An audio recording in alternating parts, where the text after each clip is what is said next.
जादूगर सुनैना को देले 24 घंटार समय आउ देले बड़ पजल क्राक करने कि कौन सुनैना करें पजल महासमाधान आउ बंचई पारे कि निज परिवार लोकंकर असहिष्णु जीवन मात्र 24 घंटा मध्य।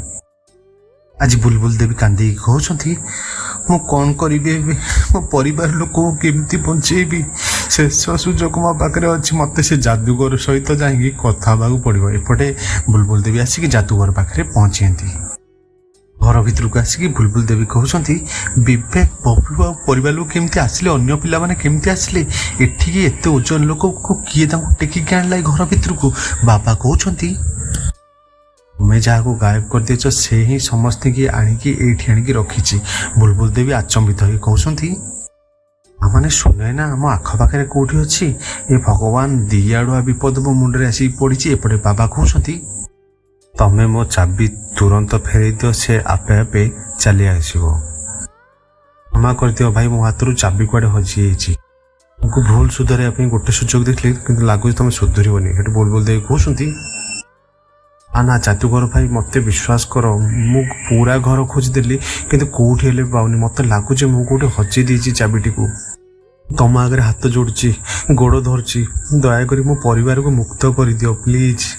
तापर यह शुणी बाबा पर रागिकी बुलबुल देवी पेली देती। बुलबुल देवी तले पड़ जाऊँ। बाबा कहते तमें मो चाबी आनी पार्लनी ब्रेसलेट आनी पार्ल माने माने तमें मो को काम भी आसबनी तुमको मो अन्य लोक भाया एवं सांगे सांगे मूर्ति बनई दूची अपेक्षा कर कौन करुच मत जो चाबी मिल जाओ तुमको कथा दूची तुमको मो चाबी फेरई देवी मत प्लीज दयाक अन्य लोक मान भाया बरफर मूर्ति बनाओनी प्लीज मत बहुत भय लगुच से मूर्ति देखला ठू मु बचीबी मरीजी। तापर बाबा पूरा हिंग स्लिंग कहीकि सांगे सांगे दास कर समय बुलबुल देवी पूरा छानिया तापर जिते बाबा से फोपाड़ू मंत्रटा सांगे सांगे बुलबुल देवी भी बरफ रे रूपांतरित हो जाती। आ देखी बाबा पूरा मस्कुल हो खिली खिली हो हसुंट। हाँ दर्शक बंधु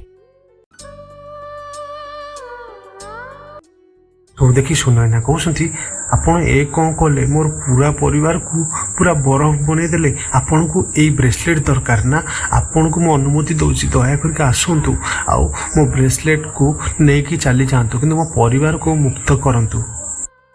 मम्मी कर छोट भूल पर सारा परिवार को कदापि हेले दंड दिंतु ना। मुझे आपण आगे हाथ जोड़ुची गोड़ धरुची दया करके मो परिवार को ये बरफ जंत्रणा मुक्त कर दिंतु प्लीज।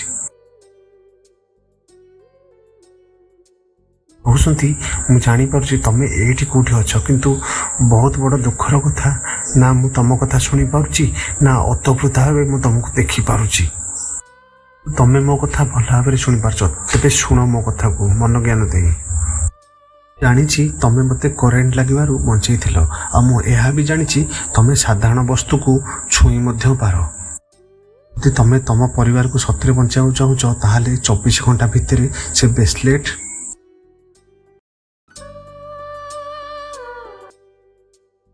ताहार चाबी मो हाथ में थिबा निहाती दरकार। मो सासू तुमको गायब करची जदि से ब्रेसलेटर चाबी तुम न खोज ताहले सारा जीवन पाई कि तुम पूरा पूरी गायब हो ता सहित तुम पूरा पूरी परिवार भी तुम सहित गायब हो। मैं जड़े पवित्र मनीष से तुमको मो मन भर सुजोग दूची तुम परिवार को तुम बचाई। तमर जदि चिंता नहीं मोर भी किसी चिंता नहीं ये परिवार पूरा विलुप्त हो जाऊ। यह शुणी सुनैना ना सेमती करतुनी किंतु मोर किसी क्षति हेनी। यापर सुनैना आसिक गोटे कंढे धरिकी कंढेटा को ऊपर शून्य झुले कि नाई नाई कहते। बाबा कहते तमें मत अटकैया चाहूच से सुनैना कहते हाँ मुझे को अटकैया चाहूँगी। बाबा कहते ठीक अच्छे मुझे तुमको गोटे सुजोग देवाक चाहूँगी 24 घंटा भितर मो ब्रेसलेट और मो चाबी मो हाथ में थिबा दरकार आउ से पर्यंत तुम रिलैक्स होकर रही पार से डेडलाइन पूरण होला तापर गायब। सुनैना कहते ତ କିଛି ବି କରି ସେ ଚାବିକି ଖୋଜିକି ନିହାତି ଭାବରେ ବାହାର କରିବାକୁ ପଡ଼ିବ। ଆଉ ତାପରେ ସୁନେନା ଘରରେ ଥିବା ସୋ ପିସ୍ ଖୋଜିବାକୁ ଆରମ୍ଭ କରିଛନ୍ତି। ତାପରେ ଡାଇନିଂ ଟେବୁଲରେ ଥିବା ସବୁ କପ୍ ପ୍ଲେଟ୍ ଉଠେଇ ଖୋଜିବାକୁ ଚାହୁଁଛନ୍ତି। ତାପରେ କିଚେନ୍କୁ ଗଲେ, କିଚେନ୍କୁ ଯାଇକି ଫ୍ରିଜ୍ ଖୋଲିଛନ୍ତି ମହାଦେବଙ୍କୁ ଡାକିକି।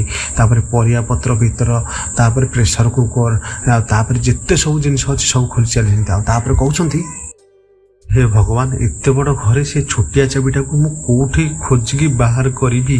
ଆଉ ୟା ଭିତରେ ସେ ଦେଖିବାକୁ ପାଉଛନ୍ତି ଯେ ସମସ୍ତେ ଧୀରେ ଧୀରେ ତରଳିବାକୁ ଆରମ୍ଭ କରୁଛନ୍ତି। ସେଠୁ ସୁନେନା କହୁଛନ୍ତି, ଭଗବାନ, ଏମାନେ ତ ସମସ୍ତେ ପୁରା ତରଳିବା ଆରମ୍ଭ କଲେଣି। ମୁଁ ଏମାନଙ୍କୁ ତରଳିବାରୁ ବଞ୍ଚିତ କରିବାକୁ ପଡ଼ିବ। ତ ତାପରେ ପାଖରେ ଥିବା ଏସି ସୁଇଚ୍କୁ ପୁରା 18 ଡିଗ୍ରୀରେ ଲଗାଇ ଦେଉଛନ୍ତି। ଆଉ ଏସି ଚାରିପଟେ ଲାଗିଲା ପରେ ତାପରେ କପଡ଼ା ସ୍କ୍ରିନ୍ ବନ୍ଦ କରୁଛନ୍ତି ଚାରିପଟେ ଯାଇ।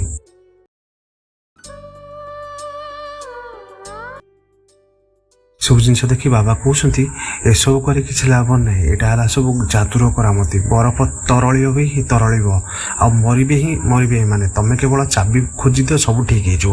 ଏପଟେ ଚାବି ବି ଧୀରେ ଧୀରେ ତରଳିବା ଆରମ୍ଭ କଲେ। ଏପଟେ ସୁନେନା କହୁଛନ୍ତି, ଚାବି କୋଉଠୁ ଆଣିବି? ମୁଁ ଯାଉଛି ଉପରେ, ପୁଣି ଯାଇକି ଦେଖିକି ଆସିବି। ଏପଟେ ବାବା କହୁଛନ୍ତି, 20 ଘଣ୍ଟାରୁ ଆଉ ମାତ୍ର 15 ମିନିଟ୍ ରହିଲା। ଏ 15 ମିନିଟ୍ରେ ତମେ ଯଦି ଖୋଜା କଥା ଖୋଜିଦିଅ ଚାବି, ନହେଲେ ପରିଣାମ କ'ଣ ହେବ ତମେ ଜାଣିଛ ଭଲ କି। ଆଉ ଏହାପରେ ଘଣ୍ଟି ବଜେଇବା ଆରମ୍ଭ କରୁଛନ୍ତି ବାବା। ଆଉ ତାପରେ କହୁଛନ୍ତି, ତମେ ମୋ କଥାକୁ ମନ ଜ୍ଞାନ ଦେଇକି ଶୁଣୁଛ ନା?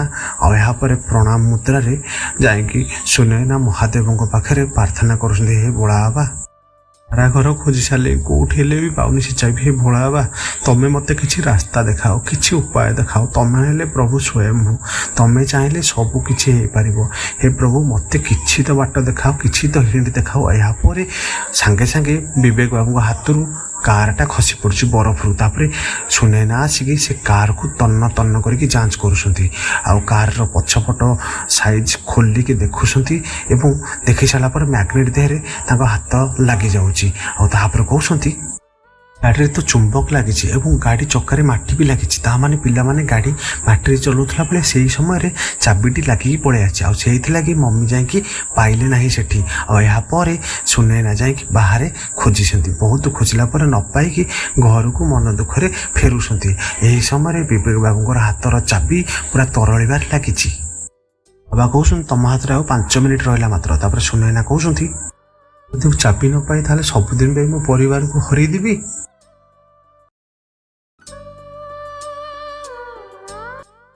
ସୁନେନା ବିବେକ ବାବୁ ପାଖରେ ଯାଇ କହୁଛନ୍ତି, ବିବେକ ବାବୁ, ତମେ ହେଉଛ ମୋର ପ୍ରକୃତ ବଳ। ତମେ ହିଁ ମୋତେ କିଛି ଭରସା ଦିଅ, ସାହାଯ୍ୟ କର ଏହି ସୁଲଝେଇବାରେ। ତାପରେ ଗାଡ଼ି ତଳେ ପଡ଼ିକି ଚାଲିବା ଆରମ୍ଭ କରୁଛି। ଆଉ ଏହାପରେ ସୁନେନା କହୁଛନ୍ତି, ଏ ଚାବି ଏ ଗାଡ଼ି କେମିତି ମନକୁ ମନ ଚାଲୁଛି, କ'ଣ ହେଇଛି ଏଥିରେ? ସେ ଗାଡ଼ିକି ଆଗକୁ ଦେଖିକି ଚାଲିବା ସମୟରେ ତ ସାଇଡ୍ ପଟେ ଦେଖୁଛନ୍ତି, ବିବେକ ବାବୁ ହାତରେ ଏଇଟା କ'ଣ? ତାପରେ ସାଙ୍ଗେ ସାଙ୍ଗେ ସେଇ ବିବେକ ବାବୁ ହାତରେ ଥିବା ରିଙ୍ଗଟିକି କାଢ଼ି ଦେଉଛନ୍ତି। ଆଉ କାଢ଼ି ଦେଇକି ଆଉ ସାଙ୍ଗେ ସାଙ୍ଗେ ଆଉ ସେଟାକୁ ଦେଖୁଛନ୍ତି। ଆଉ ଏହା ଦେଖି ସାଙ୍ଗେ ସାଙ୍ଗେ ଖୁସି ହେଇଯାଉଛନ୍ତି। ଯାଦୁକର କହୁଛନ୍ତି, ମୋ ଚାବି ମୋତେ ମିଳିଗଲା ମୋ ଚାବି। ତାପରେ ସୁନେନା ଖୁସି ହେଇ ତାଙ୍କ ପାଖକୁ ଆସି ଆଉ ସାଙ୍ଗେ ସାଙ୍ଗେ, ଜଲ୍ଦି କର, ତମ ହାତରେ ମାତ୍ର 2 ମିନିଟ୍ ଅଛି, ଜଲ୍ଦି ଖୋଲ। ଆଉ ଏହାପରେ ଖୋଲି ସାରିକି ସେ ମିରରରେ ଯାଇ ଦେଖୁଛନ୍ତି ଖୋଲି ଯାଇଛି ବୋଲି। ଆଉ ତାପରେ ସୁନେନା ନେଇକି ବ୍ରେସଲେଟ୍ ଦେଇକି କହୁଛନ୍ତି, ଆପଣଙ୍କୁ ଚାବି ଆଉ ବ୍ରେସଲେଟ୍ ମିଳିଗଲା। ଆପଣ ଦୟାକରିକି ମୋତେ ଆମ ପରିବାରକୁ ମୁକ୍ତ କରନ୍ତୁ। ତାପରେ ବାବା କହୁଛନ୍ତି, ମୁଁ ଏଇ କାମ କରିପାରିବି ନାହିଁ। ତାପରେ ସୁନେନା କାନ୍ଦି କାନ୍ଦିଆ କହୁଛନ୍ତି, ସେମିତି କୁହନି ଯାଦୁକରୁଛି, ଆମ ପରିବାର ଲୋକଙ୍କୁ ଠିକ୍ କରିଦିଅ ପ୍ଲିଜ୍। ତାପରେ ବାବା କହୁଛନ୍ତି, ମାନଙ୍କୁ ବଞ୍ଚାଇବା ପାଇଁକି ଏକମାତ୍ର ଉପାୟ ଅଛି, ଆଉ ସେଇ ଉପାୟଟା ତମକୁ ହିଁ କରିବାକୁ ପଡ଼ିବ। ତାପରେ ସୁନେନା କହୁଛନ୍ତି, କେମିତିକା ଉପାୟ ବାବା, ଦୟାକରି କୁହନ୍ତୁ। ବାବା କହୁଛନ୍ତି, ପଜଲ ଅଛି, ତାକୁ କମ୍ପ୍ଲିଟ୍ କରିବାକୁ ପଡ଼ିବ। ଆଉ ତାର ସମାଧାନ ମୁଁ ବି ଜାଣିନି, କିନ୍ତୁ ତାହା ଯଦି ତମେ ସମାଧାନ କରିପାରିବ, ତମ ପରିବାରକୁ ତମେ ବଞ୍ଚେଇ ପାରିବ।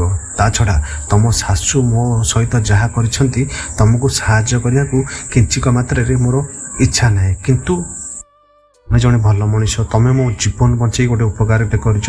ଆଉ ମୁଁ ତମକୁ ଏଇ ସୁଯୋଗଟି ଦେଇ ଆଉ ଗୋଟେ ମୁଁ ବି ଉପକାର ତମ ଉପରେ କରିବି। ଆଉ 2 ଜଣଙ୍କ ଉପକାର ରହିଲା ପରେ ତାପରେ ହିସାବ ପୁରା ବରାବର ହେଇଯିବ, ହେଲା। ଦେଇକି ଗୋଟେ ପଜଲଟି ଶୁଣ, ଆଉ ସେ ପଜଲଟିକି ସମାଧାନ କରିବାକୁ ଚେଷ୍ଟା କର। ତାପରେ ସୁନେନା କହୁଛନ୍ତି, କେମିତିକା ପଜଲ ପ୍ରଭୁ ଟିକେ କୁହନ୍ତୁ ମୋତେ। ପଜଲ ଶୁଣିବାକୁ ଭାରି ସୁସ୍ଥ, କିନ୍ତୁ କରିବା ଭାରି କଷ୍ଟ ସମାଧାନ। ଘର ସ୍ପନ୍ଦନ ମୋ ଖାଦ୍ୟ ନିଶ୍ୱାସ ମୁଁ ସେଇଠି ଥାଏ ଯୋଉଠି ଥାଏ ଅଟଳ ବିଶ୍ୱାସ। ବଞ୍ଚିବା ପାଇଁ ଏମିତି ଗୋଟେ ଶବ୍ଦ ପାଖରେ ଅଛି ଜୀବନର ବଞ୍ଚିବାର ନୂଆ ସ୍ୱାଦ। ସନ୍ଧ୍ୟା ସୁଦ୍ଧା ଉତ୍ତର ଦେବାକୁ ପଡ଼ିବ, ନହେଲେ ତମ ପରିବାର ପୁରାପୁରି ଲୀନ ହେଇଯିବେ।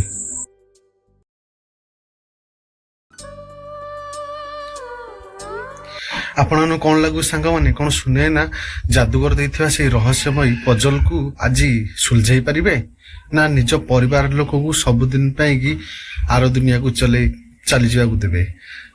ଆସନ୍ତୁ ପ୍ରଭୁ ଜଗନ୍ନାଥଙ୍କ ନିକଟରେ ପ୍ରାର୍ଥନା କରିବା କେମିତି ଶୁନେ ନା ଆଜି ପଜଲଟି ସଫଳତାପୂର୍ବକ ସମ୍ପାଦନ କରିବାରେ ଏକମତ ହୁଅନ୍ତୁ। ଆଉ ଆଜିର ଭିଡ଼ିଓଟି ଭଲ ଲାଗିଲେ ଗୋଟେ ଲାଇକ୍ ଦେବେ, ଚ୍ୟାନେଲକୁ ସବସ୍କ୍ରାଇବ୍ କରିବେ।